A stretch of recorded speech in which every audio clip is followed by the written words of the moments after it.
Motherhood moves in seasons and we don't talk about it enough. I'm a doula and I own a lactation cookie business, so I'm in a lot of conversations about matrescence and motherhood in general, but I haven't really heard it framed this way, so I want to see if you relate. I think most of us understand our menstrual cycle as cyclical. There's 4 phases and they're often compared to the 4 seasons. And so much of feminine energy moves through these loops rather than straight lines. But yet in motherhood, I think we rarely separate our baby's linear path through milestones from our own experience as a mother. We start in spring, which is conception, early pregnancy. It's quiet and tentative and full of uncertainty. Things are changing, but before anyone can really see them. Unlike spring, growth is definitely happening, but it's fragile. And then comes summer, which is our second, third trimester, and even birth. The energy is really expansive. It's really intense. This is like your peak creation. Your body is visibly doing the thing, and there's anticipation and power through this time, and it can feel overwhelming, kind of like summer's heat. And then maybe birth itself is like a really intense summer storm, dramatic, all-consuming, and completely transformative.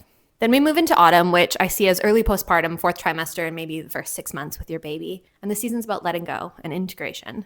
You're letting go of your pregnancy, you're letting go of who you were before, maybe expectations you didn't even know you had. And your body's still working incredibly hard, but all that external intensity has dropped away. It's not flashy or productive or sexy in the way that summer was. It needs warmth, it needs nourishment, and it needs really low expectations to be held. We definitely don't honor this season enough. Then comes winter, which is the quieter phase of motherhood. That's the later postpartum, early motherhood, onward stretch into toddlerhood. And this is when exhaustion really settles in, when the repetition and the invisible labor really start to stack up. The sleep deprivation just becomes layered, and it can feel quite lonely and slow and heavy, but the roots are deepening. This is like that deep bonding time, that recalibration, that foundation building for your family, even when it doesn't look like much from the outside. Then slowly spring comes again. Your child becomes more independent, something shifts, your creativity might return, curiosity, a hunger for self-identity, maybe some new ideas, some new ways of being. It's not the old you coming back. It's a completely new version of you, a new spring, not a repeat of the last one.